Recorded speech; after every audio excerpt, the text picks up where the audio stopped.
Petrol diesel ದರ ಏರಿಕೆ ಬೆನ್ನಲ್ಲೇ ಈಗ ಮತ್ತೊಂದು ಶಾಕ್ ಕೊಡ್ತಾ ಇರೋದು ಅಂದರೆ ಅದು CNG ದರ. ಯಾಕೆಂತಂದರೆ ಯಾರು ಕೂಡ ಊಹೆ ಮಾಡ್ಕೊಂಡಿರೋಕ್ಕೆ ಸಾಧ್ಯವೇ ಇಲ್ಲ. ಏನು RBI ಗವರ್ನರ್ ಮಲ್ಹೋತ್ರಾ ಅವರು ಹೇಳಿದರು, ಇನ್ನೇನು ಕೇಂದ್ರ ಸರ್ಕಾರ ಹೆಚ್ಚಿಸಬಹುದು ಪೆಟ್ರೋಲ್ ಡೀಸೆಲ್ ದರವನ್ನು ಅಂತ ಹೇಳಿಕೆ ನಿನ್ನೆ ತಾನೇ ಕೊಟ್ಟಿರುವಂಥದ್ದು ಸ್ಟೇಟ್ಮೆಂಟ್ ಅದು. ಆದರೆ ಈಗ ಅದರ ಬೆನ್ನಲ್ಲೇ ಪೆಟ್ರೋಲ್ ಡೀಸೆಲ್ ದರ ಏರಿಕೆ ಆಗಿದೆ. ಜನ ಈಗ ಆಲ್ರೆಡಿ ಓಡಾಟ ಸ್ವಲ್ಪ ಕಮ್ಮಿ ಮಾಡಿದ್ದಾರೆ. ಆದರೆ ಜನರ ದಿನನಿತ್ಯದ ಬದುಕಿಗೆ ಸ್ವಲ್ಪ ಬ್ರೇಕ್ ಹಾಕಬೇಕು ಅಂತ ಮೋದಿಜಿ ಹೇಳಿದಾಗ ಅದು ಸ್ವಲ್ಪ ಕಷ್ಟವೇ. ಆದರೆ ಅದನ್ನು ರೂಢಿಸ್ಕೊಳ್ಬೇಕಾದಂತಹ ಪರಿಸ್ಥಿತಿ ಕೂಡ ಈಗ ನಮ್ಮದು ಆಗಿಬಿಟ್ಟಿದೆ. ಹಾಗಾಗಿ ಜನ ಕೂಡ ಅದಕ್ಕೆ ಸಪೋರ್ಟ್ ಮಾಡಬೇಕಾಗತ್ತೆ. ಈಗ ಆಲ್ರೆಡಿ ಹಲವರು BJP ನಾಯಕರುಗಳು ಕೂಡ ಈ ಒಂದು ಕೆಲಸವನ್ನು ಮಾಡ್ತಾ ಇದ್ದಾರೆ. ಆದರೆ ಈಗ ಇಷ್ಟೆಲ್ಲ ಮಾಡಿದ್ರೂ ಕೂಡ CNG ದರವನ್ನು ಮತ್ತು ಪೆಟ್ರೋಲ್ ದರವನ್ನು, ಡೀಸೆಲ್ ದರವನ್ನು ಯಾತಕ್ಕಾಗಿ ಹೆಚ್ಚು ಮಾಡಿದ್ರು ಅನ್ನೋದೇ ಈಗ ಜನರಿಗೆ ಪ್ರಶ್ನೆ. ಈಗ ಆಲ್ರೆಡಿ ಬರೆ ಬಿದ್ದುಬಿಟ್ಟಿದೆ ನಮಗೆ. ಈಗ ಆಲ್ರೆಡಿ ಆ ಬರೆಗೆ ನಾವು ಮುಲಾಮನ್ನು ಹಚ್ಚುವಂಥ ಕೆಲಸವನ್ನು ಮಾಡ್ತಿದ್ದೇವೆ.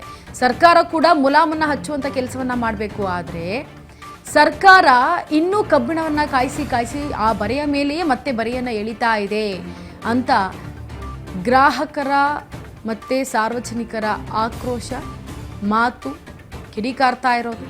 ಯಾಕೆ ಅಂತಂದರೆ ಈಗ ಆಲ್ರೆಡಿ ಜೀವನ ಮಾಡೋದೇ ಕಷ್ಟ ಆಗಿಬಿಟ್ಟಿದೆ. ಈಗ ಕಳೆದಂಥ ಒಂದು 3-4 ತಿಂಗಳಿಂದ ಜೀವನ ಮಾಡೋದೇ ಕಷ್ಟ ಆಗಿಬಿಟ್ಟಿದೆ ಎಲ್ಲರದ್ದು. ಯುದ್ಧ ಯಾವಾಗ ಪ್ರಾರಂಭ ಆಯಿತೋ ಆವಾಗಲಿಂದಲೂ ಕೂಡ ಜೀವನ ಅನ್ನೋದೇ ಈಗ ಅಸ್ತವ್ಯಸ್ತ ಆಗಿಬಿಟ್ಟಿದೆ ದೇಶದಲ್ಲಿ. ಅದರಲ್ಲೂ ಬಹುಮುಖ್ಯವಾಗಿ ನಮ್ಮ ಬೆಂಗಳೂರಿನಲ್ಲಿ ಆಗ್ತಾ ಇರುವಂತಹ ಬದಲಾವಣೆಗಳನ್ನು ಕೂಡ ಗಮನಿಸಬಹುದು ನೀವು. ಈಗ ದೇಶದಾದ್ಯಂತ ಈ ತೊಂದರೆ ಜಾಗತಿಕ ಮಟ್ಟದಲ್ಲಿ ಆಗ್ತಾ ಇರೋದ್ರಿಂದ ಮೋದಿಜಿ ಅವರು ಬಂದು ಅದನ್ನು ನಿಯಂತ್ರಿಸಬೇಕು ಅನ್ನೋ ನಿಟ್ಟಿನಲ್ಲಿ ಬಂದು ಜನರಿಗೆ ಸಂದೇಶವನ್ನು ರವಾನೆ ಮಾಡಿದ್ರು. ಆದರೆ ಮೋದಿಯವರು ಹೇಳಿದ ಮಾತನ್ನು ಅದೆಷ್ಟು ಜನ ಪಾಲಿಸ್ತಾ ಇದ್ದಾರೋ ಪಾಲಿಸ್ತಾ ಇಲ್ವೋ ಗೊತ್ತಿಲ್ಲ. ವಿರೋಧ ಪಕ್ಷದವರು ಹೇಳ್ತಾರೆ ಅದನ್ನೆಲ್ಲ ನಾವು ಯಾಕೆ ಫಾಲೋ ಮಾಡಬೇಕು, ನಮ್ಮ ಹತ್ರ ಆರ್ಥಿಕವಾಗಿ ನಮ್ಮ ಕುಗ್ಗಿ ಹೋಗಿದ್ದೇವೆ ಅಂತ ನೇರವಾಗಿ ಹೇಳಲಿ, ಅದನ್ನು ಬಿಟ್ಟು ಈ ರೀತಿ ಜನರ ಮೇಲೆ ಯಾಕೆ ಇದು ಮಾಡಬೇಕು ಅಂತೇಳಿ ವಿರೋಧ ಪಕ್ಷದವ್ರು ಮಾತನಾಡ್ತಾರೆ.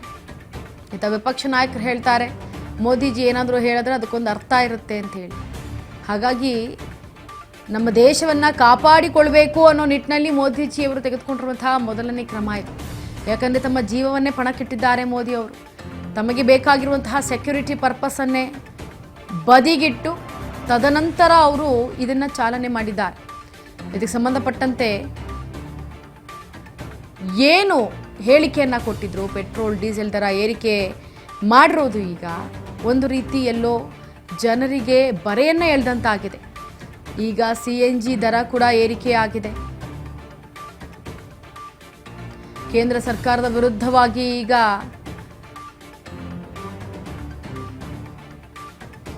ಕಿಡಿಕಾರ್ತಾ ಇದ್ದಾರೆ ಜನರು. ಆದರೆ ಮೋದಿಯವರು ಈ ಮಾತನ್ನು ಹೇಳಿದಾಗ ಒಂದಷ್ಟು ಜನ ಪಾಲಿಸೋದಕ್ಕೂ ಕೂಡ ಮುಂದಾಗಿದ್ರು. ಆದರೆ ಈಗ ಕೇಂದ್ರ ಸರ್ಕಾರ ತೆಗೆದುಕೊಂಡಿರುವಂತಹ ಈ ಒಂದು ನಿರ್ಧಾರ ಅಂದರೆ ಪೆಟ್ರೋಲ್ ಡೀಸೆಲ್ ಮತ್ತು CNG ಈ ಮೂರೂ ದರವನ್ನು ಕೂಡ ಈಗ ಏರಿಕೆ ಮಾಡಿರೋದು ಎಲ್ಲೋ ಒಂದು ಕಡೆ ಜನರಿಗೆ ಒಂದು ರೀತಿ ಸಂಕಷ್ಟ ಎದುರಾಗ್ತಾ ಇರೋದು ಕೇಂದ್ರ ಸರ್ಕಾರದ ಕಣ್ಣಿಗೆ ಕಾಣ್ತಾ ಇಲ್ವಾ? ಇದರ ಬಗ್ಗೆ ಮಾತನಾಡಿಸ್ತಾ ಹೋಗೋಣ. ಆಟೋ ಘಟಕದ ಅಧ್ಯಕ್ಷರು ಸತೀಶ್ ನಮ್ಮೊಟ್ಟಿಗಿದ್ದಾರೆ ಇವತ್ತು. ಸರ್ ನಮಸ್ಕಾರ. ನಮಸ್ಕಾರ ಮೇಡಮ್. ಇವತ್ತು ಪೆಟ್ರೋಲ್ ಡೀಸೆಲ್ ಅಲ್ಲದೆ CNG ದರ ಕೂಡ ಏರಿಕೆ ಮಾಡಿದ್ದಾರೆ, ಅದು ಕೂಡ ಕೆಜಿಗೆ 2 ರೂಪಾಯಿ. ಇದ್ರ ನಿಮ್ಮ ಅನಿಸಿಕೆ ಏನು ಇದ್ರ ಬಗ್ಗೆ? ಕೆಲವು ಸ್ಟೇಷನ್ಗಳಲ್ಲಿ LPG ದರವೂ ಕೂಡ ಏರಿಕೆ ಆಗಿದೆ. ಟೋಟಲ್ ನ ಬಂಕ್ಗಳಲ್ಲಿ ಇವತ್ತು 2.5 ರೂಪಾಯಿ ಏರಿಕೆಯನ್ನ ಮಾಡಿದ್ದಾರೆ. ಒಂದು ಲೆಕ್ಕಾಚಾರಕ್ಕೆ ದೇಶದಲ್ಲಿ ಏರಿಕೆಯ ಪರ್ವ ಆರಂಭ ಆಗಿದೆ ಅಂತ ಅನ್ಬಹುದಾಗುತ್ತೆ. ಏಕೆಂದ್ರೆ ಕೇವಲ ಪೆಟ್ರೋಲ್ ಡೀಸೆಲ್ ಮತ್ತು ಗ್ಯಾಸ್ ನ ದರ ಏರಿಕೆ ಆಗಿಲ್ಲ, ಇಲ್ಲಿಂದ ಜನರ ಜೀವನದ ಜೊತೆಯಲ್ಲಿಯೂ ಕೂಡ ಪ್ರತಿಯೊಂದು ದರವೂ ಕೂಡ ಏರಿಕೆ ಆಗ್ತದೆ. ಸರಕು ಸಾಗಾಣಿಕೆಗಳಾಗಬಹುದು ಮತ್ತು ದಿನಸಿ ಪದಾರ್ಥಗಳು ಪ್ರತಿಯೊಂದು ಕೂಡ ಏರಿಕೆ ಆಗುತ್ತೆ. ಇದೆಲ್ಲದಕ್ಕಿಂತ ಮುಖ್ಯವಾಗಿ ಚಾಲಕರ ಜೀವನ ತುಂಬಾ ಕಷ್ಟದ ದಿನಗಳಿಗೆ ತಳ್ಳುವಂತಹ ದುಸ್ಥಿತಿಗೆ ಸರ್ಕಾರಗಳು ತಂದಿಟ್ಟಿದೆ ಅಂತ ಹೇಳಿ ಆರೋಪ ಮಾಡಬೇಕಾಗುತ್ತೆ ಮೇಡಮ್. ಓಕೆ, ಈಗ ನೀವು ಆಟೋ ಘಟಕದ ಅಧ್ಯಕ್ಷರಾಗಿರೋದ್ರಿಂದ ನಿಮ್ ಬಳಿ ಕಂಪ್ಲೇಂಟ್ ಬಂದಿರುತ್ತೆ ಅಲ್ವಾ? ನಮ್ ಜೀವನ ಈ ರೀತಿ ಆಗ್ಬಿಟ್ಟಿದೆ, ಆಟೋ ಓಡಿಸೋದಕ್ಕೂ ನಮ್ ಕೈಲಿ ಆಗ್ತಿಲ್ಲ, ಏನ್ ಮಾಡ್ಬೇಕು ಇದಕ್ಕೆ ಪರ್ಯಾಯವಾಗಿ ಅಂತ ನಿಮ್ಮ ಹತ್ರ ಏನಾದ್ರು ಮಾತನಾಡಿದಾರ ಬಂದು ಆಟೋ ರಿಕ್ಷಕರು? ಪರ್ಯಾಯವಾಗಿ ನಾವು LPG ಇಂದ CNGಗೆ ಮತ್ತು EVಗೆ ಕನ್ವರ್ಷನ್ ಮಾಡ್ಕೊಳ್ಳೋದಕ್ಕೆ ಪರಿಹಾರವನ್ನ ಸರ್ಕಾರಗಳು ಕೊಡಬೇಕು ಅಂತೇಳಿ ರಾಜ್ಯ ಸರ್ಕಾರ ಮತ್ತು ಕೇಂದ್ರ ಸರ್ಕಾರ ಎರಡಕ್ಕೂ ಕೂಡ ಪತ್ರವನ್ನ ಬರೆದಿದ್ದೀವಿ. ಅದ್ರ ಬಗ್ಗೆ ಇನ್ನು ಕೂಡ ಯಾವುದೇ ರೀತಿಯಾದ ನಿಲುವನ್ನ ಸರ್ಕಾರಗಳು ತೆಗೆದುಕೊಂಡಿಲ್ಲ. ಮತ್ತು ಇರುವಂತ ವಾಹನವನ್ನ ಆಟೋ ಚಾಲಕರೇ ಆಗ್ಬೋದು, ಕ್ಯಾಬ್ ಚಾಲಕರುಗಳೇ ಆಗ್ಬೋದು, CNG ಅಥವಾ ಇವಿಗೆ ಕನ್ವರ್ಷನ್ ಮಾಡ್ಕೋಬೇಕು ಅಂದ್ರೆ ಲಕ್ಷಾಂತರ ರೂಪಾಯಿ ಬಂಡವಾಳವನ್ನ ಹಾಕ್ಬೇಕಾಗುತ್ತೆ. ಇರುವಂತಹ ವ್ಯವಸ್ಥೆ ಒಳಗಡೆ ಮತ್ತೆ ಬಂಡವಾಳ ಹಾಕ್ತಕ್ಕಂತಹ ಸ್ಥಿತಿಯಲ್ಲಿ ಚಾಲಕರುಗಳಿಲ್ಲ. ಯಾಕೆಂದ್ರೆ ಅವರ ಚಾಲಕ ಸ್ಥಿತಿ ಆಲ್ಮೋಸ್ಟ್ 3.5 ತಿಂಗಳಿಂದ ತುಂಬಾ ಕೆಳಮಟ್ಟಕ್ಕೆ ಬಂದಿದೆ. ಕೆಲವರು ತುಂಬಾ ಗೋಳನ್ನ ಹೇಳ್ಕೊಳ್ತಾರೆ ಫೋನ್ ಮಾಡಿ, ಆದ್ರೆ ಪರಿಸ್ಥಿತಿ ಕೈ ಮೀರ್ತಾ ಇರೋದ್ರಿಂದ ಯಾರೇನು ಮಾಡೋದಕ್ಕೆ ಸಾಧ್ಯ ಆಗದೆ ಇರೋ ಪರಿಸ್ಥಿತಿಗೆ ಸರ್ಕಾರಗಳು ಬಂದ್ ನಿಂತಿದೆ ಅಂತ. ಅಲ್ಲ ಸತೀಶ್ ಅವರೇ, ಹೀಗಾಗ್ಬಿಟ್ರೆ ಮತ್ತೆ ಜೀವನ ಹೇಗ್ ಮಾಡೋದು ಆಟೋ ಚಾಲಕರು ಅಂತ? ಮೇಡಮ್, ಈಗ ಸರ್ಕಾರಗಳು ತನ್ನ ಹೊಣೆಗಾರಿಕೆಯನ್ನ ಅವ್ರು ಹೊತ್ಕೊಳ್ಳೋದಕ್ಕೆ ರೆಡಿ ಇಲ್ಲ. ಈ ಕಡೆ ಮಧ್ಯಮ ವರ್ಗ ಮತ್ತು ಕೆಳವರ್ಗದಲ್ಲಿ ಇರ್ತಕ್ಕಂಥ ಆಟೋ ಚಾಲಕರುಗಳು ಜೀವನ ಮಾಡೋದು ತುಂಬಾ ಕಷ್ಟವಾಗ್ತಾ ಇದೆ.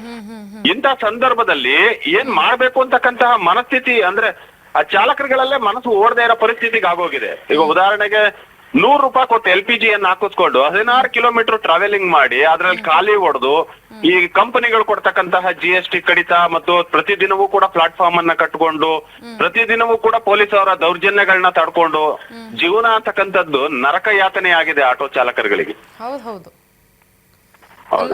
ಅಲ್ಲ, ಈಗ ಇಷ್ಟೆಲ್ಲ ಬೆಳವಣಿಗೆ ಆಗ್ತಾ ಇದ್ರು ಕೂಡ ಈಗ ನೋಡಿ, ಏಕಾಏಕಿ ಈಗ ಪೆಟ್ರೋಲ್, ಡೀಸೆಲ್ ಮತ್ತೆ CNG ಎಲ್ಲನೂ ಕೂಡ ಈಗ ದರ ಏರಿಕೆ ಮಾಡಿಬಿಟ್ರೆ, ಅದ್ರ ಜೊತೆಗೆ ಮೋದಿ ಸಾಹೇಬ್ರು ಹೇಳ್ತಾರೆ ಇಲ್ಲ ನೀವು ಏನು ಯೂಸ್ ಮಾಡಿಬಿಡಿ, ವರ್ಕ್ ಫ್ರಮ್ ಹೋಮ್ ಮಾಡಿ, ಎಲೆಕ್ಟ್ರಿಕಲ್ ಯೂಸ್ ಮಾಡಿ ಅಂತ. ನೀವು ಯಾಕೆ ಪ್ರತಿಭಟನೆ ಮಾಡಬಾರ್ದು? ನಮಗೊಂದು ಇಷ್ಟು ಪರಿಹಾರ ಅಂತ ಮಾಡಿಬಿಡಿ, ಮಂತ್ಲಿ ನಮಗೂ ಸ್ಯಾಲ್ರಿ ಬರಲಿ ಅನ್ನೋ ಥರ ಯಾಕೆ ನೀವು ಕೇಳಿಲ್ಲ ಅಂತ?